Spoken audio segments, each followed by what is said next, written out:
Good morning, class third. How are you all? Today we are going to start a new chapter, The Real Princess. इस story में हमें ये बताया गया है एक जो प्रिंस है वो अपने लिए एक रियल प्रिंसेस ढूंढ रहा है। वो एक परफेक्ट प्रिंसेस चाहता है, उससे वो शादी करना चाहता है। तो आइए देखते हैं उसे रियल प्रिंसेस मिलती है या नहीं। Okay, let's start. Once upon a time there was a prince. एक समय की बात है और एक राजकुमार था। He wanted to marry a real princess. वो एक असली राजकुमारी से शादी करना चाहता था। He travel all over the world in the hope of finding a real princess. उसने पूरी दुनिया घूमी इस उम्मीद में कि उसे एक रियल प्रिंसेस मिलेगी। He found plenty of princess.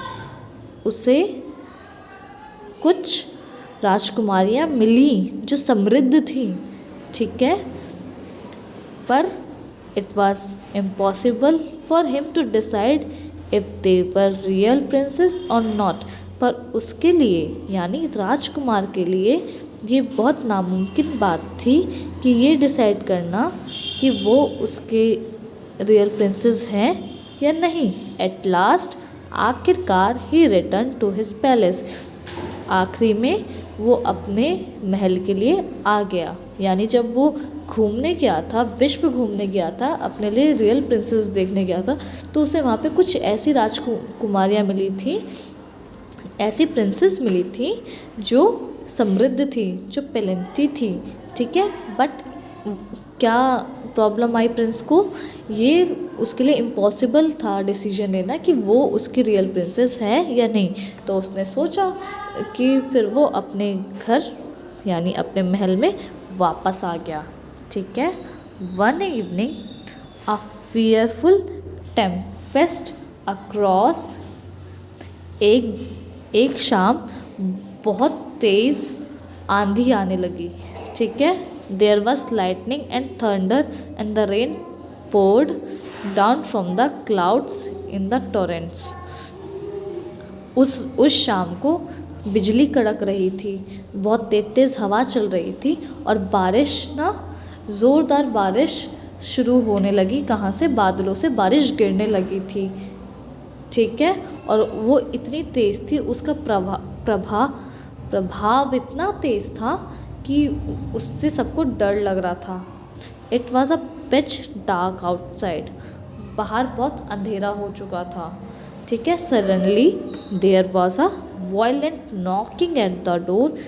जो सडनली जो पैलेस का डोर था उस पर किसी ने बहुत तेज़ से नॉक किया, ठीक है। एज द डोर ओपन, जब डोर खुला, the royal family saw a princess eight the door. उन्होंने देखा कि एक प्रिंसेस है जो डोर के बाहर खड़ी हुई है, ठीक है।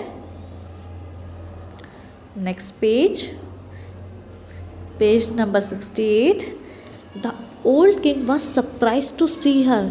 जो उस महल का राजा था वो एकदम सरप्राइज हो गया, वो अचंभे में आ गया उसे देखकर। She was in a sad condition.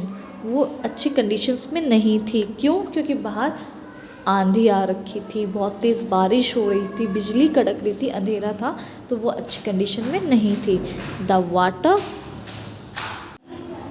Water trickle down her hairs and her wet clothes clung to her body. उसके हेयर्स में से पानी गिर रहा था और जो उसकी कपड़े थे वो भीग चुके थे और वो उसके शरीर से चिपक रहे थे। जब हम भीग जाते हैं तो हमारी बॉडी पे जो हमारे क्लोथ्स होते हैं वो चिपकते हैं ना, तो सेम वैसे ही हो रखा था। She said she was a real princess. उसने ये बोला कि मैं ही रियल प्रिंसेस हूँ, मैं ही एक असली प्रिंसेस हूँ, ठीक है।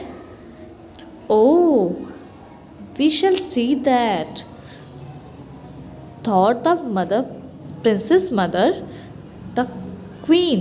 जो उस महल की रानी थी उसने ये सोचा और कहा, ओ वी शिल सी दैट, अच्छा हमें तो ये दिख रहा है कि तुम एक प्रिंसेस हो। How ever she did not से अ वर्ड, उसने कुछ नहीं कहा। उस प्रिंसेस जो क्वीन थी उसने प्रिंसेस से कुछ नहीं कहा। उसने प्रिंसेस से कुछ नहीं कहा कि वो अब क्या करने वाली है। मतलब वो कुछ सोच तो रही थी प्रिंसेस क्वीन करने की प्रिंसेस के लिए, बट उसने उससे कुछ नहीं कहा। She went quickly into the bedroom, जो क्वीन थी वो फटाफट से बेडरूम में गई।